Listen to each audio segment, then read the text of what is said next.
1997 में Robert Kiyosaki ने एक बुक लिखी।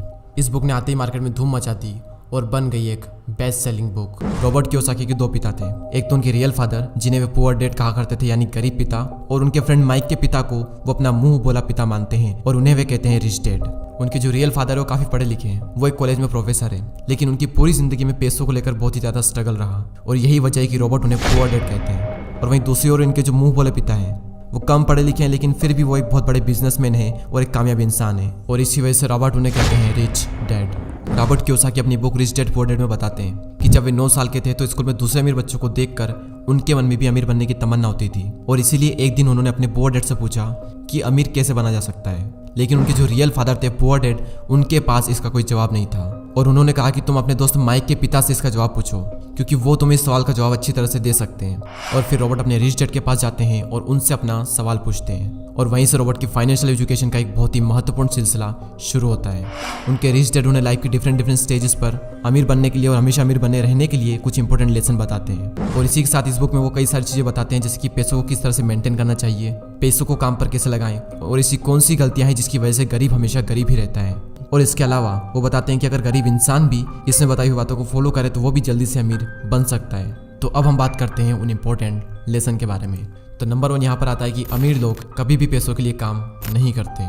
जनरली लोग अमीर बनने के लिए बहुत ही ज़्यादा मेहनत करते हैं। उनकी कोशिश ये होती है कि उन्हें एक ऐसी नौकरी मिल जाए जिससे कि हर महीने उन्हें अच्छी सैलरी मिलती रहे, और नौकरी मिलने के बाद वो पूरी डेडिकेशन और मेहनत के साथ अपनी जॉब पर जाते हैं, और इसी के साथ वो ऐसे ट्रैप में फंस जाते हैं जहाँ से वो कभी निकल ही नहीं पाते हैं। और कई सारे लोग इस तरह से अमीर बनने के लालच में एक रेट रेस का हिस्सा बन जाते हैं। उन्हें पता होता है कि महीने के एंड में सैलरी मिलने वाली है, और इसी वजह से वो लोन पर बड़ा घर लेते हैं, गाड़ी खरीदते हैं, क्रेडिट कार्ड से महंगी महंगी चीज़ें खरीद लेते हैं, और फंस जाते हैं एक ऐसे ट्रैप में जहाँ से निकलना बहुत मुश्किल हो जाता है। क्योंकि आपने जो चीज़ें लोन पर ली है आपको उनका लोन भी पे करना है, और उस लोन को पे करने के लिए आपको कई सालों तक नौकरी करनी पड़ेगी, और आपकी नौकरी से जो भी अमाउंट आएगा उसमें से मैक्सिमम अमाउंट आपको लोन पे करने में ही चला जाएगा।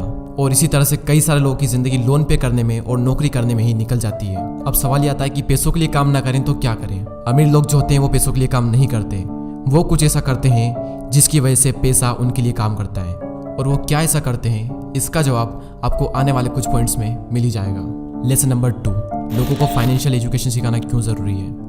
दूसरे लेसन में रिच डैड ये सिखाते हैं कि इंसान के लिए पैसों की समझ बहुत ही ज़्यादा ज़रूरी है, लेकिन आमतौर पर दुनिया के हर देश में हर तरह की पढ़ाई होती है सिवाय फाइनेंशियल एजुकेशन के। ऐसा इसलिए क्योंकि एक सिस्टम बना हुआ है कि खूब पढ़ो, अच्छे नंबर लाओ और फिर एक अच्छी नौकरी करो। पर सच्चाई यह है कि किसी भी तरह की जॉब आपको कभी भी अमीर नहीं बना सकती। मान लीजिए कि कोई भी इंसान बहुत पढ़ लिख कर मेहनत करके डॉक्टर या इंजीनियर तो बन जाता है, लेकिन वो भी 9 to 5 की नौकरी के चक्रव्यूह में फंसकर रह जाता है, जैसा कि हमने फर्स्ट पॉइंट में बात की थी। और इसी 9 to 5 के चक्रव्यूह से बाहर निकलने के लिए रिच डैड ने एसेट्स और लायबिलिटीज के बारे में बताया है। एसेट्स उन चीजों को कहते हैं जो आपकी जेब में पैसा डालती है, और लायबिलिटीज उन सब चीजों को कहते हैं जो आपकी जेब से पैसा निकालती है। एग्जाम्पल के लिए अगर आपने अपने किसी घर को रेंट पर दिया है तो उसे हम कहते हैं एसेट्स, क्योंकि वो घर आपकी जेब में पैसा डाल रहा है। और वहीं दूसरी ओर अगर आप एक न्यू कार लोन पर लेते हैं तो उसे हम कहते हैं लायबिलिटीज, क्योंकि वो कार आपकी जेब से पैसे निकाल रही है। और अमीर बनने के लिए सबसे ज़्यादा जरूरी चीज़ है कि आप एसेट्स खरीदें और लायबिलिटीज को जितना हो सके उतना कम करें। और ये सब बातें आपको दुनिया के किसी भी स्कूल में नहीं सिखाई जाती, क्योंकि वहाँ पर तो सिर्फ आपको अच्छी जॉब को हासिल करने के बारे में ही सिखाया जाता है। ये कभी भी नहीं सिखाया जाता कि अपने पैसों को ग्रो कैसे कराया जाए, और इसीलिए फाइनेंशियल एजुकेशन का सीखना बहुत ही ज़रूरी है। थर्ड लेसन है कि अपने काम से काम रखो।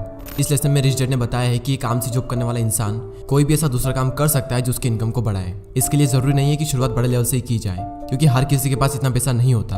आप अपनी नौकरी करते हुए भी अपना कोई भी पसंदीदा काम कर सकते हैं। एग्जाम्पल के लिए कोई इंसान स्कूल में टीचर है तो वो उसका प्रोफेशन है, ना कि उसका बिजनेस। उसका अपना काम वो होगा जो वो खुद शुरू करेगा।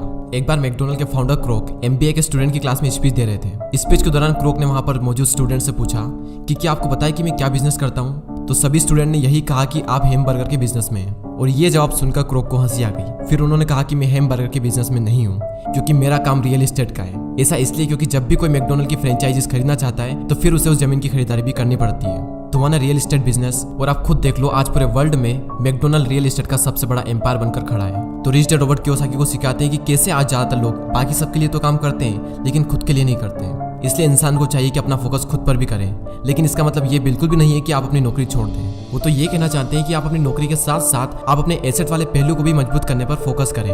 नेक्स्ट लेसन यहाँ पर आता है कि सीखने के लिए काम करें, पैसों के लिए नहीं। रॉबर्ट कियोसाकी अपनी बुक में बताते हैं कि एक बार सिंगापुर में उनका इंटरव्यू एक फीमेल जर्नलिस्ट ने लिया था। और उसने उन्हें यह बताया कि उनका सपना भी एक बेस्ट सेलिंग राइटर बनने का था, लेकिन वो नहीं बन पाई। उस महिला के लिखने का तरीका काफी अच्छा था और रॉबर्ट ने उसके कई सारे लेख पढ़े भी थे, तो इसलिए रॉबर्ट ने उस महिला को सेल्स ट्रेनिंग का कोर्स करने की राय दी। लेकिन ये सुनकर वो महिला नाराज हो गई, क्योंकि वो बहुत ज्यादा पढ़ी लिखी थी और उसके पास में इंग्लिश लिटरेचर में मास्टर डिग्री थी और उसके हिसाब से सेल्स का काम सीखना उसके स्टैंडर्ड का नहीं था। रॉबर्ट कहते हैं कि दुनिया कई सारे पढ़े लिखे स्मार्ट लोगों से भरी हुई है, लेकिन पॉइंट यह है कि पैसा कमाने के लिए सिर्फ टैलेंट की जरूरत नहीं होती। आपको यह पता होना चाहिए कि आप उस टैलेंट को कैसे भुना सकते हो, और जब तक आप ये नहीं जानोगे तब तक आपका सारा टैलेंट बेकार है। और उसी लड़की की तरह कई सारे लोग सीखने के लिए काम नहीं करते। अगर वो महिला सेल्स की ट्रेनिंग सीख ले तो हो सकता है कि वो महिला आने वाले टाइम में बेस्ट सेलिंग राइटर भी बन जाए, लेकिन वो नहीं सीखती है और इसीलिए गरीब हमेशा गरीब ही रहता है और अमीर लोग सीखने के लिए काम करते हैं और सीख करके अमीर और अमीर बन जाता है। रॉबर्ट कियोसाकी बताते हैं कि उनके जो पुअर डैड थे उन्हें हमेशा अपनी नौकरी की चिंता रहती थी, लेकिन उनके जो रिच डैड थे वो सीखने पर ज्यादा जोर देते थे, क्योंकि उनका मानना यह था कि अमीर बनने के लिए जिंदगी में कई सारी चीजें सीखनी पड़ती है, और यही इन दोनों में सबसे बड़ा फर्क था। लेसन नंबर 6, रुकावटों और बाधाओं को पार करना। रॉबर्ट कियोसाकी अपनी बुक में यह भी बताते हैं कि कई सारे लोगों को पैसे की समझ तो होती है, लेकिन फिर भी उनके रास्ते में कई सारी ऐसी रुकावटें और बाधाएं आ जाती है जिसकी वजह से वो अपने एसेट्स को ज्यादा बड़ा नहीं कर पाते। और रॉबर्ट ने 5 ऑब्स्टिकल बताए हैं। पहला है डर। दुनिया का कोई भी इंसान हो उसे पैसों का नुकसान तो बुरा लगता ही है। पैसे को गंवाने का डर अमीर को भी बहुत ज्यादा होता है, लेकिन प्रॉब्लम यह है कि पैसे का नुकसान होने के बाद उस कंडीशन से निपटा कैसे जाए। इंपॉर्टेंट ये है कि आप अपने फेलियर को किस तरह से लेते हो। अमीर और गरीब के बीच में सबसे बड़ा फर्क यही होता है कि वो अपनी असफलता का मुकाबला किस तरह से करते हैं। सेकंड जो ऑब्स्टिकल है वो है डाउट। पैसे को इन्वेस्ट करते समय हम सबके मन में डाउट होता है, जो कि हमें जाम कर देता है। हर किसी के मन में सवाल होता है कि अगर मेरा इन्वेस्ट किया हुआ पैसा डूब गया तो क्या होगा, अगर सब कुछ मेरे बनाए गए प्लान के हिसाब से ना हुआ तो। इस तरह के सवाल और डाउट से हम हमेशा डर जाते हैं और जिस भी काम को करने का सोचते हैं उसे शुरू ही नहीं कर पाते हैं, और इसी तरह से हजारों मौके हमारी आंखों के सामने से गुजर कर चले जाते हैं और हम देखते रह जाते हैं। तीसरा ऑब्स्टिकल है आलस, जो कि इंसान का सबसे बड़ा दुश्मन है और इंसान को कभी भी आगे नहीं बढ़ने देता। रॉबर्ट कहते हैं कि जो लोग सबसे ज्यादा बिजी होते हैं असल में वही लोग सबसे ज्यादा आलसी भी होते हैं। जिंदगी में हर टाइम पैसों के लिए काम करने वाले लोगों को यह बात समझनी चाहिए कि किसी भी चीज की अति गलत होती है। और अभी रिसेंटली आलस को दूर करने पर भी मैंने एक वीडियो बनाया है, तो अगर उस वीडियो को आपने नहीं देखा है तो प्लीज उस वीडियो को भी जरूर देखें। चौथा ऑब्स्टिकल है बुरी आदतें। रॉबर्ट कहते हैं कि अगर दो लोगों में कंपैरिजन किया जाए तो उनकी आदतों में बहुत ज्यादा फर्क होता है। साथ ही रॉबर्ट ये कहते हैं कि वो सबसे पहले खुद को पैसे देते हैं और इसी वजह से वो खुद को फाइनेंशियली और इमोशनली ज्यादा मजबूत महसूस करते हैं। उनके कहने का मतलब ये है कि हर महीने जब आपके पास में पैसे आते हैं तो सबसे पहले अपने सेविंग और इन्वेस्टमेंट के पैसों को अलग कर दें और उसके बाद अपने बिल्स वगैरह चुकाएं। तो अगर अमीर बनने की ख्वाहिश आपके मन में है तो ये आदत आपको डालनी ही पड़ेगी, भले ही हर महीने आपके पास कम ही पैसा क्यों ना आए। तो पहले खुद को पे करो और उसके बाद में दूसरे काम करो, और इससे आपके 2 फायदे होंगे। पहला तो आपका पैसा भी बढ़ेगा और दूसरा आपके सामने कमाई के कई सारे अवसर आएंगे और आप उनका फायदा भी उठा सकेंगे। फिफ्थ ऑब्स्टिकल है अहंकार यानी ईगो। रिच डैड यह भी कहते हैं कि कुछ लोगों में अहंकार बहुत ही ज्यादा होता है और इसका यूज वो अपनी अज्ञानता को छुपाने के लिए करते हैं। वो कहते हैं कि मुझे जो भी नॉलेज है मैं उसी की बदौलत पैसे बनाने में कामयाब होता हूँ, और जो चीजें मैं नहीं जानता उनकी वजह से मैं अपने पैसों को गवा देता हूँ। इसलिए अगर किसी चीज की जानकारी आपको अच्छे से नहीं है तो अपनी ईगो को साइड में रखकर उस चीज को अच्छे से सीखें। अगर आप ये करते हो तो आप एक बहुत बड़े नुकसान से बच सकते हो। चलिए अब हम इस वीडियो की समरी देख लेते हैं। तो सबसे पहले हमने बात की कि रॉबर्ट के 2 पिता थे, एक गरीब पिता और एक अमीर पिता, और अपनी 30 साल की लाइफ में उन्होंने अपने रिच डैड से जो कुछ भी सीखा वो उन्होंने अपनी book rich dad and poor dad में बताया है। तो नंबर 1 लेसन था अमीर लोग पैसों के लिए काम नहीं करते। नंबर 2 था लोगों को फाइनेंशियल एजुकेशन सिखाना क्यों जरूरी है, और इस पॉइंट में हमने बात की थी कि अगर आपको अमीर बनना है तो आपको एसेट्स खरीदने पड़ेंगे और लाइबिलिटीज को कम करना पड़ेगा। लेसन नंबर 3 अपने काम से काम रखो। लेसन नंबर 4 सीखने के लिए काम करें, पैसों के लिए नहीं। और लास्ट पॉइंट था रुकावट और बाधाओं को पार करना, और इस पॉइंट में रॉबर्ट कियोसाकी ने 5 ऐसे ऑब्स्टिकल बताए थे जिसकी वजह से आप अपने एसेट्स को बड़ा नहीं कर पाते। और वो 5 ऑब्स्टिकल कुछ इस तरह: डर, डाउट्स, आलस, बुरी आदतें और ईगो। और दोस्तों मैं आप सबको रिकमेंड करूंगा कि आप सबको ये बुक जरूर पढ़नी चाहिए। इस बुक की लिंक नीचे डिस्क्रिप्शन में है। ये बुक आपको हिंदी और इंग्लिश दोनों में ही मिल जाएगी। और अगर अभी तक आपने हमारे चैनल को सब्सक्राइब नहीं किया है तो सब्सक्राइब करके हमारी कम्युनिटी का पार्ट बने। मैं मिलूंगा आपसे अगली वीडियो में। जय हिंद, जय भारत।